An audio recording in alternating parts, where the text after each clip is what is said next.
Friends, நான் உங்க Vasanthi. Welcome to mummy daddy channel. இன்னைக்கு ஒரு குட்டி மோட்டிவேஷனல் ஸ்டோரி தாங்க பார்க்க போறோம். வாங்க பார்க்கலாம். பிரச்சனைகளை பார்த்து பயந்து நடுங்காதே, எதிர்த்து நெல். நம்மள நிறைய பேர் எந்த பிரச்சனையை பார்த்து பயந்து நடுங்குறோமோ, இன்னும் ஒரு சிலர் இந்த பிரச்சனைகளை எதிர்த்து நின்று வெற்றியும் பெறுவாங்க. எந்த பிரச்சனைகளை தீர்க்கவே முடியாதுன்னு நினைச்சு கவலைப்பட்டு ஒதுங்குறோமோ, அந்த பிரச்சனைகளை மிக எளிதா பல கோணங்கள்ல பார்த்து பிரச்சனைகளுக்கு தீர்வும் காண்பாங்க. அப்படிப்பட்ட கதை தான் இது.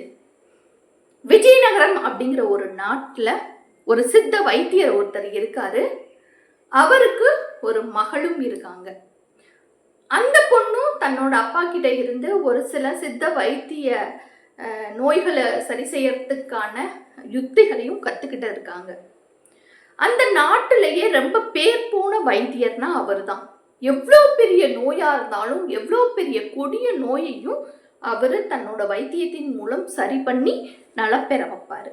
அதனால அவருக்குன்னு அந்த நாட்டுல ஒரு மரியாதை, ஒரு பேர் புகழ் இருந்துச்சு. இப்படியே சில காலம் போய்கிட்டு இருக்கும்போது பக்கத்து நாட்டு அரசருக்கு ஒரு கொடிய நோய் ஒன்று தாக்கி இருந்துச்சு. அந்த நோய்க்கான பெயரும் யாருக்கும் தெரியல. அந்த நோய் எதனால வந்துச்சு அப்படின்னும் கண்டுபிடிக்க முடியல. அந்த நோயை குணப்படுத்தவும் முடியல.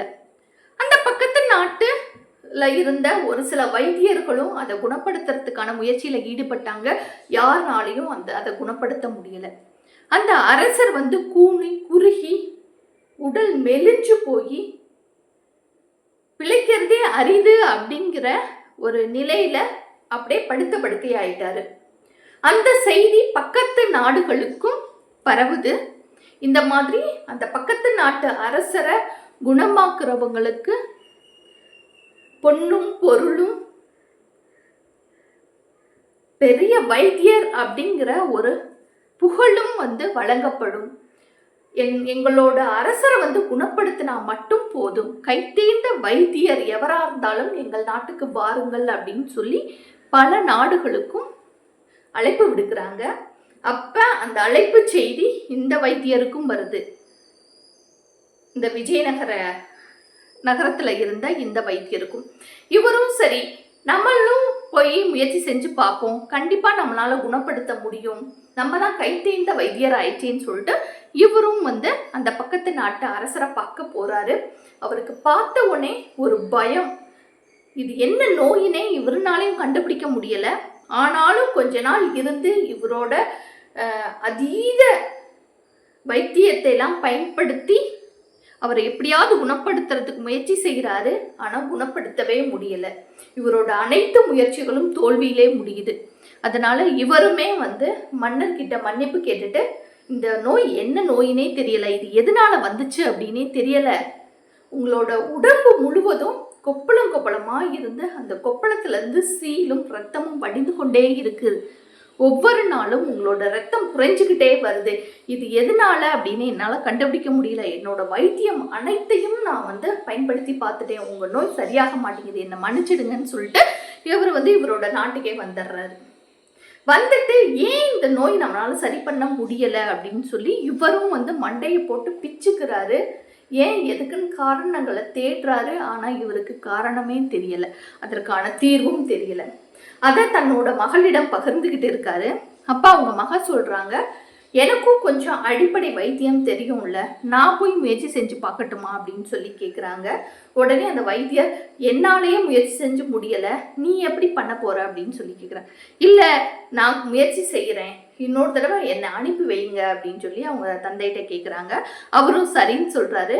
இப்போ அவருடைய மகள் அந்த பக்கத்து நாட்டு அரசரை பார்க்கறதுக்காக போறாங்க. அங்க பார்க்கும்போது அவரு ரொம்ப மெலிந்த உடலோடு இறக்கும் தருவாயில தான் இருக்காரு. இவங்களும் ஒரு சில வைத்தியங்களை கொடுத்து குணப்படுத்தணும்னு தான் பாக்குறாங்க. அப்பதான் அவர் அவரோட உடலை மட்டும் பார்க்காம வெளி சுற்றுப்புறத்தையும் அவங்க கூர்ந்து கவனிக்கிறாங்க. அரசர் படுத்திருந்த அந்த அரண்மனையில இருந்த அறையை மாத்தி சாதாரண ஒரு மரத்துக்கடியில அவர் அரசரை படுக்க வைக்கிறாங்க. அவருக்கு தொடர்ந்து சிகிச்சை கொடுத்துக்கிட்டே இருக்காங்க. நல்ல உடல் நலம் தேறி இப்ப நல்லபடியா குணமாயிட்டாரு அந்த அரசர். உடனே அந்த அரசருக்கு ரொம்ப சந்தோஷம், அளவற்ற மகிழ்ச்சி. உடனே அவங்க விஜயநகரத்துல இருந்த அவங்க அப்பாவுக்கும் அழைப்பு விடுறாரு. இந்த மாதிரி அந்த பக்கத்து நாட்டு அரசர் குணமாயிட்டாரு, அதனால உங்களுக்கான மரியாதை கொடுக்கணும் அப்படிங்கிறதுக்காக உங்களை அந்த நாட்டுக்கு அழைச்சிட்டு வர சொன்னாருன்னு சொல்லி மந்திரிகளை அனுப்பி கூட்டிட்டு வர சொல்றாரு. அவருக்கு பெரிய ஒரு ஆச்சரியம், எப்படி நம்மளால குணப்படுத்த முடியாததை நம்ம பொண்ணால முடியுதுன்னு சொல்லிட்டு இவரும் பல கேள்விகளோட அங்க போறாரு. அங்க இவரோட பொண்ணுக்கு ஒரு ராஜ மரியாதையோட அவளை சிம்மாசனத்துல உட்கார வச்சிருக்காங்க. அப்ப தன்னோட பொண்ணை பார்த்த உடனே இந்த கேள்விதான் கேட்கிறாரு. எனக்கு தெரியாத வைத்தியமே இல்லை, நீ என்கிட்டதான் எல்லாத்தையும் கத்துக்கிட்ட, நீ என்ன செஞ்ச, எதனால அவர் குணமடைஞ்சாரு அப்படின்னு சொல்லி கேட்கிறாரு. உடனே அவங்க பொண்ணு சொல்றாங்க, வேற ஒண்ணுமே இல்லை, நீங்க கத்துக்குத்த அந்த அடிப்படை அறிவை வச்சுதான் நான் அவருக்கு மருத்துவம் கொடுத்தேன். ஆனா நீங்க எல்லாமே அவரோட உடலை பற்றின கவனத்தை மட்டும் செலுத்திங்க, அவங்களோட உடலுக்கு தேவையான மருந்தை மட்டும்தான் கொடுத்துக்கிறீங்க. நான் அவரோட மனநலத்தையும் பார்த்தேன்.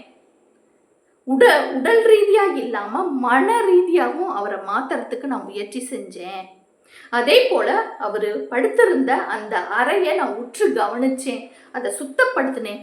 அப்பதான் அங்க உள்ள இருந்து ஒரு வண்டு ஒண்ணு இருக்கு, கூடு கட்டி இருக்கிறத பார்த்தேன். அந்த வண்டு தான் இந்த அரசரோட உடல்ல உட்குணர்ந்து ரத்தத்தை ஃபுல்லா உறிஞ்சி அங்கங்க கொப்பளங்களும் சீல்களும் ரத்தமும் வருவதற்கு காரணமாயிருந்துச்சு.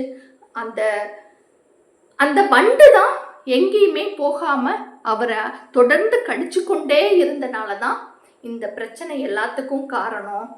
அது தோளுக்குள்ள நுழைஞ்சு உள்உணர்ந்து கடிச்சனால நம்மளால கண்டுபிடிக்க முடியல. நான் ஃபர்ஸ்ட் அவரோட உடலையும் பார்த்து சரிப்படுத்துறதுக்கு பார்த்தேன், அதோடு இல்லாம அவரோட அறையையும் முழுசா மாத்தி அந்த வண்டையும் சாகடிச்சிட்டேன். அதனால அவரோட உடல் நலம் நல்லபடியா தேறி வந்துருச்சு அப்படின்னு சொல்லி சொன்னாங்களாம். அப்ப அந்த வைத்தியர் அப்பதான் எப்பவுமே ஒரு பிரச்சனை அப்படிங்கிறத அந்த பிரச்சனையை மட்டுமே கூர்ந்து கவனிச்சுக்கிட்டு அதோடைய சொல்யூஷனை அதுக்குள்ளேயே தேடிக்கிட்டு இருந்தா கிடைக்காது. எப்பவுமே அந்த பிரச்சனைகளுக்கு இருந்து வெளியில கொஞ்சம் தூரத்துல தள்ளி வச்சு அந்த பிரச்சனைகளுக்கான தீர்வை பார்க்கும்போது அது மிக எளிதா கிடைச்சிருது அப்படிங்கிறத தன்னோட மகள்கிட்ட இருந்து கத்துக்கிட்டாராம். அதே போலதாங்க நம்மள நிறைய பேரும் எப்பவுமே ஒரு பிரச்சனை வந்துருச்சு அப்படின்னா அந்த பிரச்சனை ஏன் வருது, நமக்கு மட்டும் ஏன் வருது, அங்கேயே அந்த பிரச்சனைக்குள்ளேயே நுழைஞ்சு அதற்கான தீர்வை தேடிக்கிட்டே இருப்போம், கிடைக்கவே கிடைக்காது.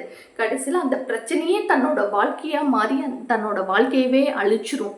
அப்படி இல்லாம அந்த பிரச்சனைகளை கொஞ்சம் தூரத்துல வச்சு ஒரு சின்ன விஷயமா பார்த்து அதற்கான தீர்வை பல கோணங்களை திட்டமிட்டு பார்த்தோம் அப்படின்னா மிக எளிதா அதற்கு தீர்வு கிடைக்கும். எப்பவுமே பிரச்சனையா பார்க்காம அது ஒரு சின்ன ஒரு விஷயமா பார்த்தோம் அப்படின்னாவே அந்த பிரச்சனை தன்னோட வாழ்க்கையை ஆட்கொள்ளவே கொள்ளாது.